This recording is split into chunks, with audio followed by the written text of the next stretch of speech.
Hey everybody, I'm excited to present to you the videos and talk a little bit about what to expect for this month in September. And here's the memory verse. It is God saw everything that he made and he saw that it was very good. Genesis 1:31. We're going to be teaching the children how to count a little bit, specifically up to 7. And we're going to be teaching on the story of God creating the world and everything in it, the earth and everything in it, in 6 days and resting on the seventh day. And I just want to ask this question, and maybe you've done this recently over the summer, or maybe you haven't done it for a while. But I think this would be a good thing for everybody to do as we gear up and get ready to teach our lessons on the days that we serve.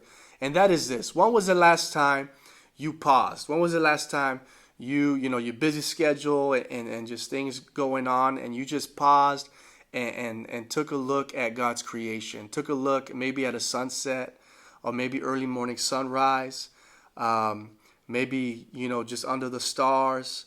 I think about personally, about my home in Washington State, and just being around the beautiful mountains and the skies, the rivers, just amazing place, amazing and beautiful areas where sometimes we just take for granted. And I believe God is showing that to remind us of who he is, of how thoughtful he is, how creative he is, how detailed he is, how powerful he is and great he is. It's just an amazing thing, and I want to encourage you to do that, especially before you teach on creation.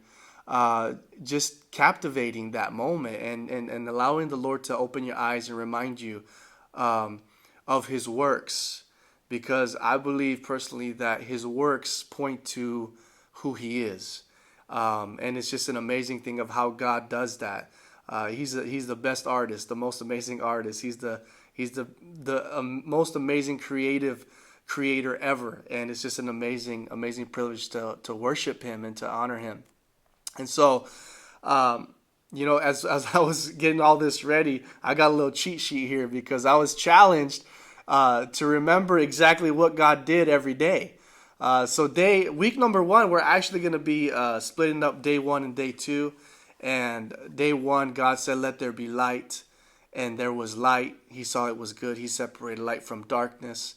And then day number 2, he separated the waters from earth and sky. And so that's just an interesting study right there, where just to think about how there was no separation of waters from the earth and the heavens, and so God made that separation, which is what we call atmosphere, which we call the sky. And so it's just an amazing thing. And we're going to be teaching that week 1, both days 1 and 2.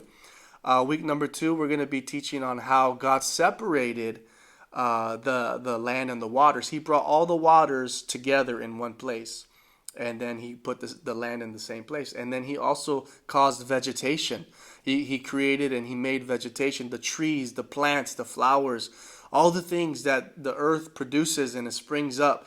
God created that, and that's just an amazing thing. And so we're going to be teaching our children that. Week number 3, we're going to be teaching on how God, on day number 4, where God created the sun, the moon, and the stars. And it's just an amazing thing. You study a little bit about the sun and how it is such in a precise location in the distance from in our solar system with Earth and the sun, that it has given us the right heat we need, the warmth we need, that also produces life and growth with vegetation and all of these things, and it also gives us light. And it's an amazing thing to study because, from my understanding, if it was any further away, or if it was any closer to the earth, we wouldn't have life the way we have it. And God is just an amazing God, just to think about that, and how he put the sun in the exact place it needed to be, to do what he caused it to do. And that is to give us life, to give us light, and to give us warmth.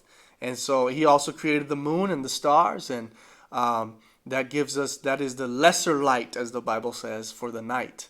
And so we're going to teach on that in week 3. Week number 4, we'll be talking about day 5. and how God created the animals of the sea, of the waters, and He also created the birds in the air. And so it's just an amazing thing to just think about that. You know, the great creatures. Oh, the great creatures of the sea. The light timed out on me, so I'm just gonna keep going. Maybe it's because I'm taking too long. I gotta wrap it up.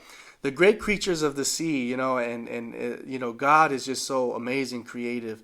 And then the birds of the air, and how all of these things, all of these animals, even bring God glory by fulfilling its purpose in what God created them to be. And then, of course, on day 6, God created the animals of the land, and He also created His best creation of all, and that is people. And so, week number 4, we're going to actually talk a little bit about people, but really, week number 5, we're going to be talking about more about how, you know, this is God's greatest creation. It's the only creation that He created in His image according to His likeness. It puts people, it puts us on a whole different level. It puts us in a whole different category of God's creation. There's no other creation as beautiful as the mountains are, as beautiful as the skies are, as beautiful and as exotic and amazing as some of these animals are, these places in this world are.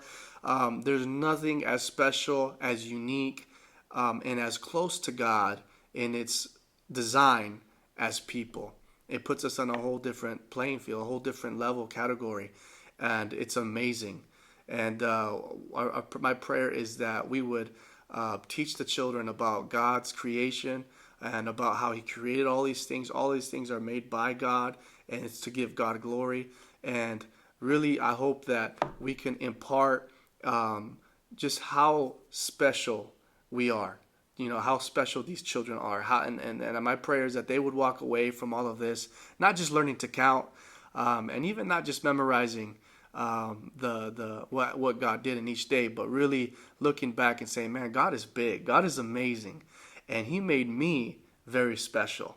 So we love you guys. We appreciate you all, and we're looking forward to this next season in church season, the school season. I'm praying for all of you families, everybody, that God would just continue to bless you. You'd have favor and peace, and your children, if they're going to school, that they would be protected, that they would grow, and they would represent Jesus wherever they are. And we're excited for what God's doing, and we're just so excited to be a part of it together, serving alongside of you guys. God bless you.